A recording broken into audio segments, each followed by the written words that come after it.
Армысыздар, құрметті көрермендер, Түлкібас медиа студиясының бүгінгі шығарылымы жастарға арналады.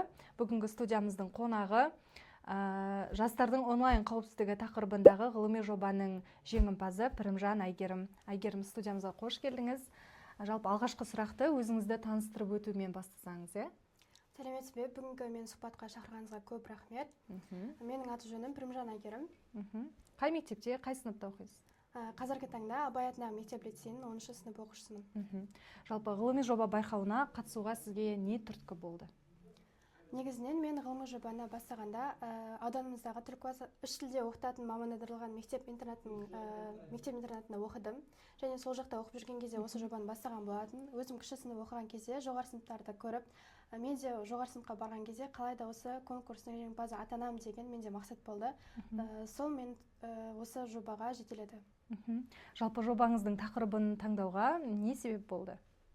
Менде басында 3 тақырып болған. Ол жерде құқықтық мемлекет, азаматтық қоғам және осы жастардың онлайн қауіпсіздігі болды. Маған осы тақырып ең қатты өзіме жақын болды, өйткені осы тақырыпты мен оқу арқылы өзімнің де құқықтарыммен толық танысатынымды білдім және осы тақырыпты таңдауға шешім қабылдадым. Бұл тақырып біздің қоғам үшін маңыздылығы қанша?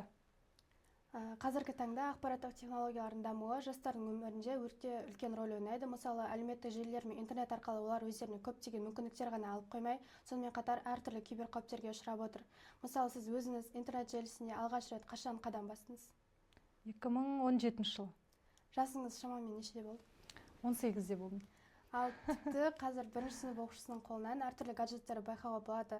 Ол жастардың интернет әлеміне ерте енген сайын одан келетін қауіптерді ұмытпау керектігін тағы да еске салады. Жастардың әлеуметтік желіден келетін әртүрлі қысымдары олар түрлі психологиялық ауруларға, тіпті суицидке дейін алып келеді. Сондықтан мен осы проблемаларды шешу жолымен күресуді шешім қабылдадым. Негізгі мақсат қандай болды?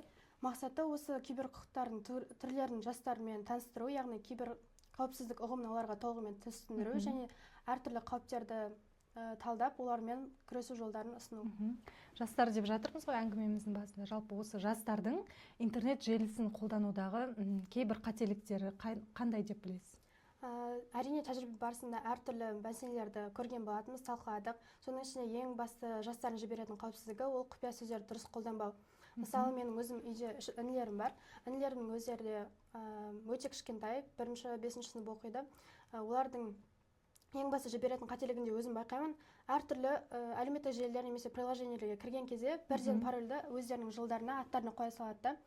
Сол ең басты қателік, кейде оны ұмытып қалып, әртүрлі парольдер арқылы аккаунттар аша береді. Ол сіздің толығымен деректеріңізді хакерлердің қолына түсіруге мүмкіндік береді.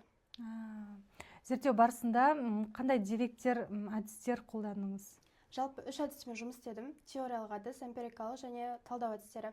Әртүрлі интернеттегі материалдарды Қазақстан Республикасының заңнамаларымен жұмыс істедік. Әрине, құқық пәні болған соң, ақпараттандыру туралы заңы, қылмыстық кодекстер 205-207 баптармен.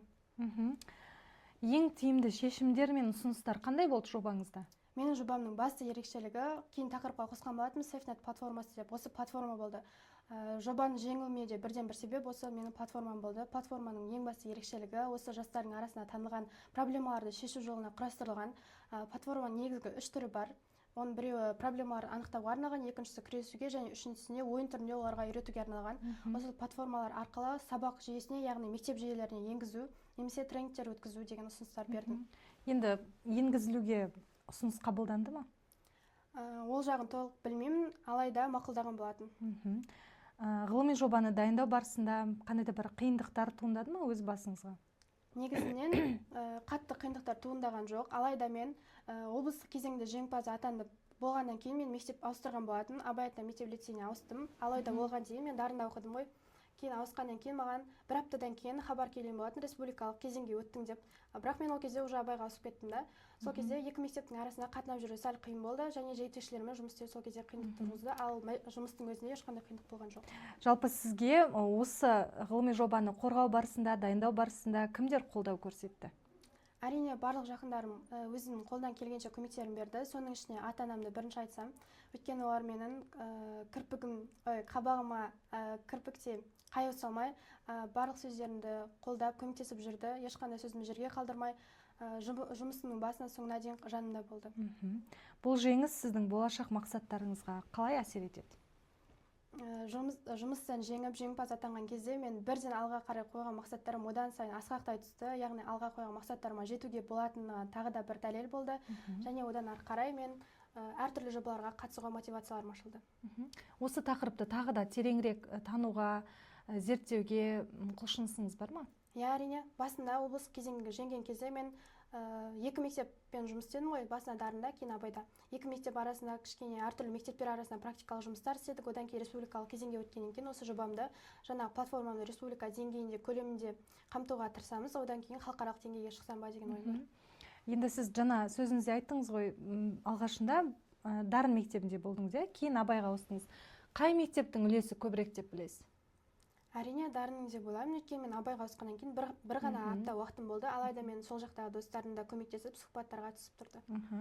Ақпараттық қауіпсіздік саласына қызығатын жастарға қандай кеңес бересіз? Оларға бірінші айтарым, сендер барлықтарың бұл саланы таңдағаннан кейін сендер барлығын білесіңдер.